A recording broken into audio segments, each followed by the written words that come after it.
Hello students, today we are going to read chapter 2nd of part 3rd of Geo of class 8. Page number है 14.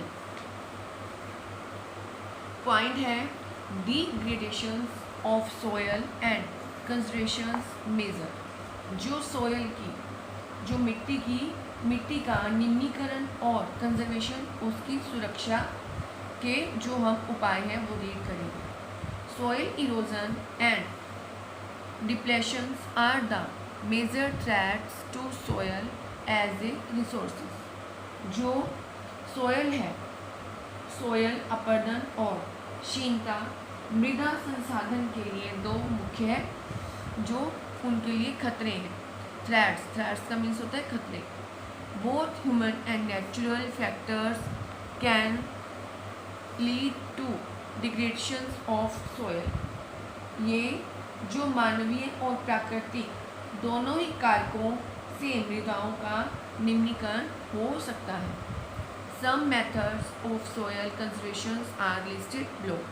कुछ soil conservation के, जो मृदा संरक्षण के जो कुछ उपाय हैं वो यहाँ पर बताए हुए हैं.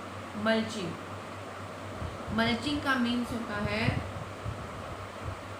पौधों के बीच जो मल्क बनाना. जो the bare ground between plants in cover with a layer of organic matter like straw. It helps to retain soil moisture. ये जो पौधे होते हैं उनके जो बीज एक अनावरित भूमि और जैसे जैव पदार्थ जैसे परवाल से ढक दी जाती है, इससे मृदा को आर्द्रता, उसकी जो मॉइस्चर होता है वो रुका रहता है. कंट्यूर बैरियर्स, वेदिका फॉर्म्स जो होते हैं stone grass soil are use to build barriers along contours. Trenches are made in front of the barriers to collect water. जो वेदिका फॉर्म होते हैं इसमें जो चौड़े समतल सोपान या वेदिका तीव्र ढालों पर बनाए जाते हैं ताकि जो उनकी फ्लैट जो स्थान है वो फ्लैट हो और फसल उगाने के लिए उपलब्ध भी हो जाए. और जो इनका जो पृष्ठ भाग होता है वो पृष्ठीय प्रभाव और मृदा अपरदन इससे कम होता है. रोक dam. Rocks are built up to slow down the flow of water. This prevents gullies and further soil loss. जो रोक डैम्स होते हैं इससे जो हमारे जो तटीय प्रदेश होते हैं, शुष्क होते हैं, जो उसमें समांतर रेखाएं जो उसकी ढाल होती हैं, उसके लिए उसको जो शुष्क प्रदेशों के पवन जो हवाएं आती हैं उसकी गति और वृक्ष की कतारों में लगाए जाते हैं ताकि मृदा अपरदन को बचाया जा सके.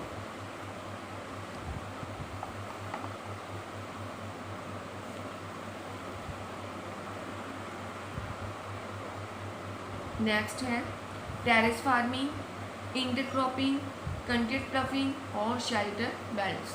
ये जो 6 विधियां हैं जो मिट्टी की रक्षा करती हैं. अब नेक्स्ट अपना पॉइंट आता है water. Water is a vital renewable natural resources. जो वाटर है वो एक महत्वपूर्ण जो नवीनीकरण है जिससे उसका प्राकृतिक नेचुरल रिसोर्सेज है, वाटर है. जो 3/4 of the earth surface is covered with water. जो पानी का 3/4 भाग क्या है, वाटर से ढका है. It is therefore appropriately called the water planet. इसी कारण इसे जल ग्रह कहना भी सही है. It was in the primitive oceans that life began almost 3.5 billion year back. इससे जो लगभग 3.5 अरब वर्ष पहले जीवन आदि हमारा जो है महासागरों से ही प्रारंभ हुआ था. Even today, The ocean cover 2/3 of the Earth's surface and support a rich variety of plants and animals' life. जो हम आज भी महासागर पृथ्वी की सतह के 2/3 भाग को ढके हुए हैं और विविध प्रकार के पौधे और जंतुओं को मदद करते हैं.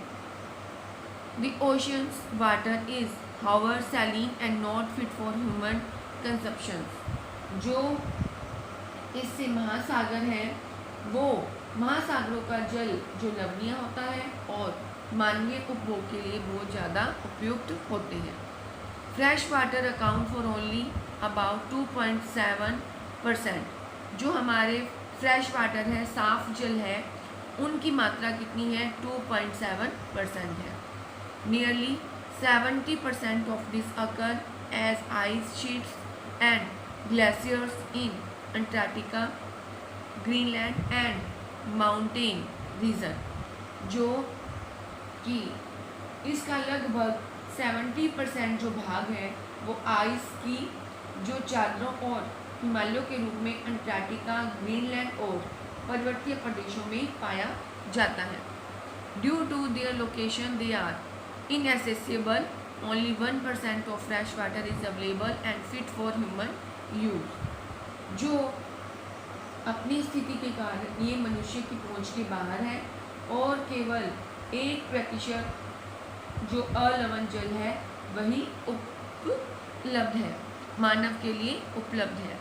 It is found as ground water, as surface water in rivers and lakes and as water evaporation in the atmosphere. और ये जो भूमि जल है नदी और झीलों में पृष्ठीय जल के रूप में तथा वायुमंडल में जल वाष्प के रूप में भी पाया जाता है. अब हम नेक्स्ट पार्ट है इसका नेक्स्ट वीडियो में रीड करेंगे. Thank you. Have a nice day.